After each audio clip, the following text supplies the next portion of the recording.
الحمد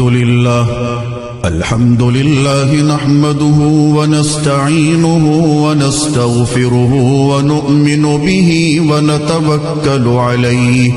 ونعوذ بالله من شرور أنفسنا ومن سيئات أعمالنا من يهده الله فلا مضل له ومن يضلله فلا هادي له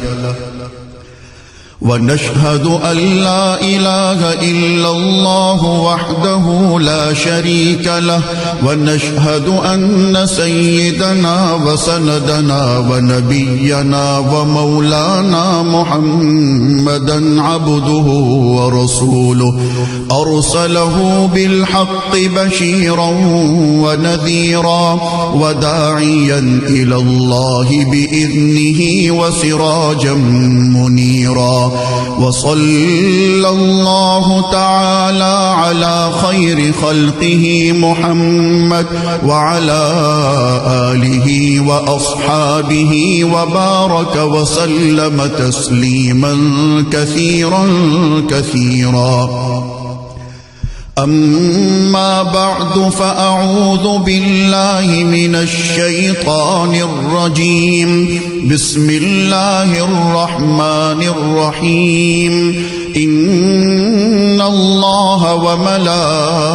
وملائكته يصلون على النبي يا أيها الذين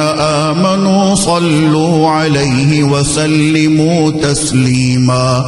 اللهم صل على سيدنا محمد وعلى آل سيدنا محمد بعدد من صلى وصام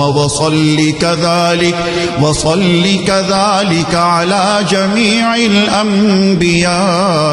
والمرسلين وعلى الملائكة المقربين وعلى عباد الله الصالحين خصوصا على سيد المتقين والأبرار صاحب النبي في الغار والمزار أفضل الصحابة بالتحقيق خليفة النبي بلا فصل إمامنا أبي بكر الصديق رضي الله تعالى عنه وعلى الناطق بالصواب والعادل بالكتاب إمامنا بالحق عمر بن الخطاب رضي الله تعالى عنه وعلى صاحب الحياء وناشر القرآن الشهيد المظلوم حين تلاوة الفرقان عثمان بن عفان رضي الله تعالى عنه وعلى صاحب السيف والقضاء وناشر العلم والهدى أسد الله الغالب إمامنا علي بن أبي طالب رضي الله تعالى عنه وعلى السيدين السندين السعيدين الشهيدين أبي محمد الحسن وأبي عبد الله الحسين رضي الله تعالى عنهما وعلى سيدات الطاهرات بنات النبي المصطفى وأهل بيته المطهرة رضي الله تعالى عنهن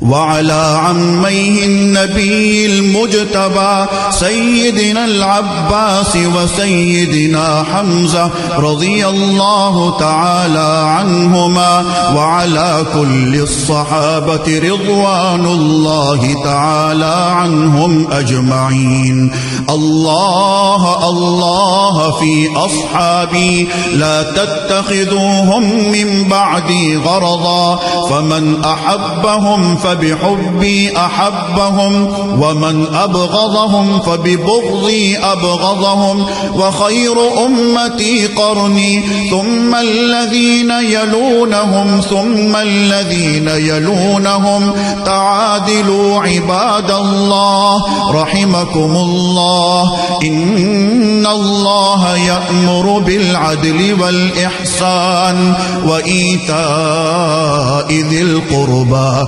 وينهى عن الفحشاء والمنكر والبغي يعظكم لعلكم تذكرون اذكروا الله العلي العظيم الكريم يذكركم وادعوه يستجب لكم ولذكر الله تعالى أعلى وأولى وأعز وأجل وأتم وأهم وأعظم وأكبر والله يعلم ما تصنعون.